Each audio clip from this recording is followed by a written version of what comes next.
नमस्कार। नक्षत्रवाणी के YouTube channel पर आपका एक बार फिर स्वागत है। मैं हूं संतोष देशपांडे।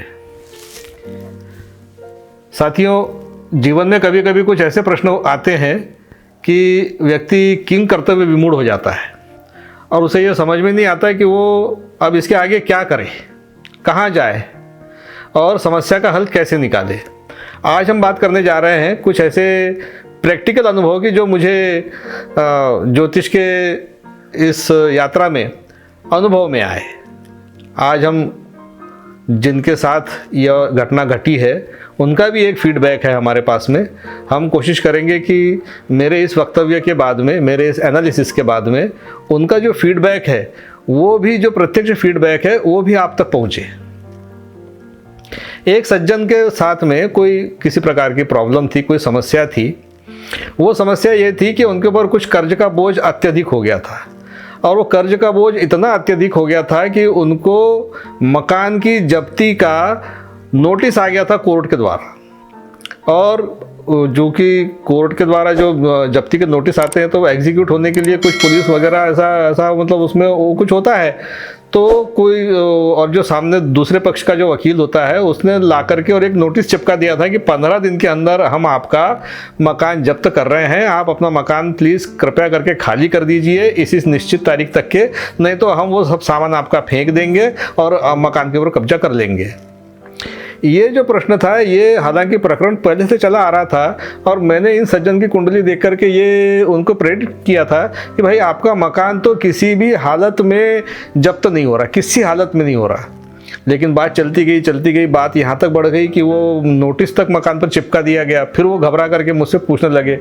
मेरा एक ही जवाब था कि आपके मकान जब्ती के, जब मैं किसी व्यक्ति के मकान जब्ती के संबंध में उसकी कुंडली का एनालिसिस करता हूँ तो जो मकान जब्ती अगर एग्जीक्यूट हो जाती है तो जो 4 घर दिखना चाहिए हैं उसमें से एक घर अभी भी एब्सेंट है।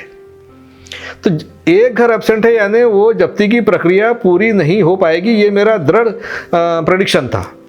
लेकिन अब वो चूंकि स्वाभाविक भी है, मकान के ऊपर मकान की जब्ती का नोटिस चस्पा हो जाना, और वो व्यक्ति जब घबरा करके, और उन्होंने काफ़ी हाथ पैर मारे, वो अपने क्षेत्र के हाई कोर्ट में जाने की तैयारी करने लगे और चले भी गए।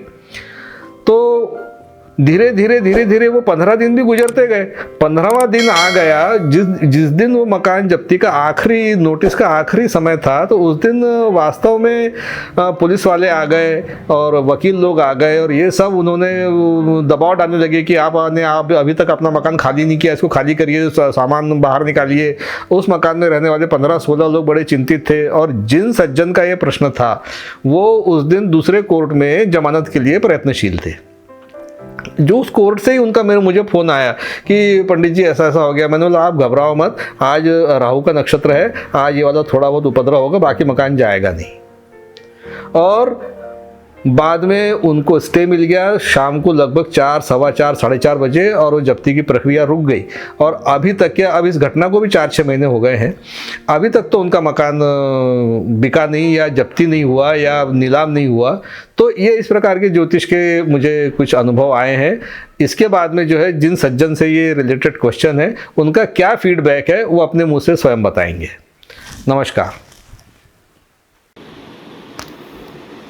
हेलो व्यूअर्स, मैं हर्षित मिश्रा, मैं पेशे से एक चार्टर्ड अकाउंटेंट हूं और मैं देशपांडे सर से तकरीबन पिछले 7 से 8 सालों से जुड़ा हूं। और उन्होंने इन 7-8 सालों में लगभग 100 से ज़्यादा प्रेडिक्शन मेरे लिए किया है, जिसमें 80 से 90% एकदम एक्यूरेट, सटीक पाए गए। और वैसे तो मैं ये 100 प्रेडिक्शन के बारे में मतलब कितना भी बोल सकता हूं सर के लिए, लेकिन समय के अभाव के कारण मैं ये बोलना चाहूँगा कि सर जो कृष्णमूर्ति पद्धति से जो प्रेडिक्शन देते हैं वो बहुत ही सटीक होते हैं। और सर कोई भी नेगेटिविटी भी है तो उसको प्रॉपर बताते हैं।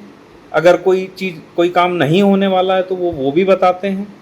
अगर कुछ थोड़ी सी भी संभावना है कुछ काम होने की, अगर वो किसी उपाय के द्वारा हो सकती है तो वो उपाय बताते हैं, जो कि बहुत ही सरल तरीके से किए जा सकते हैं। अतः मेरा ये निवेदन है कि आप उनके वीडियोस देखें, लाइक करें, सब्सक्राइब करें अगर कोई आप पर्सनल चार्ट दिखवाना चाहते हैं तो वो भी कर सकते हैं, आपको लाभ होगा। धन्यवाद।